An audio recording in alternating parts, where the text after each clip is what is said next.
Syederalun dalam rangka memeriahkan Hari Bayangkara ke-77 yang dilaksanakan Polres Aceh Barat, sebanyak 12 kecamatan mengikuti kontes durian sebagai salah satu kearifan lokal dan budaya serta kekayaan alam yang ada di daerah tersebut.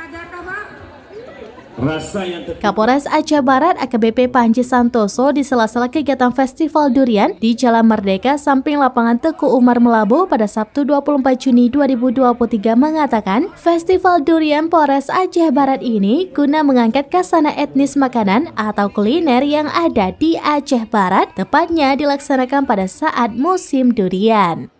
Festival tersebut untuk menggairahkan kembali bahwa Aceh Barat juga tak kalah dengan daerah-daerah lainnya yang memiliki durian yang lumayan enak dan lezat, di mana para peserta masing-masing diikuti oleh para kapolsek yang menampilkan durian-durian terbaik yang memiliki rasa nikmat.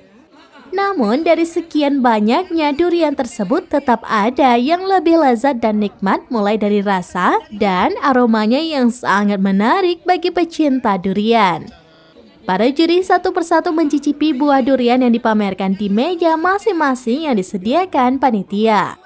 Dalam Festival Durian Polres Aceh Barat tersebut, juara pertama diperoleh oleh Kecamatan Pantai Cermin, disusul Kecamatan Sungai Mas juara 2 dan Pantonru juara 3. Para kapolsek yang memperoleh juara tersebut juga memperoleh hadiah uang tunai yang diserahkan langsung oleh Kapolres Aceh Barat dan Forkopimda seperti Dandim, Kajari, dan Denpom, dan Ketua Pengadilan yang ikut hadir dalam kegiatan tersebut. Kami ingin mengangkat khasanah etnis makanan atau kuliner yang ada di Aceh Barat ini karena bertepatan dengan musim durian. Ini sangat momentum yang sangat baik untuk memajukan, menggairahkan kembali bahwa Aceh Barat ini tidak kalah potensi durian dengan daerah lain. Dari kecamatan mana, Cak? Tadi yang menang Pantai Cermin yang pertama, yang kedua Sungai Mas. Dari Aceh Barat, Sa'dul Bahri, Serambinews.com.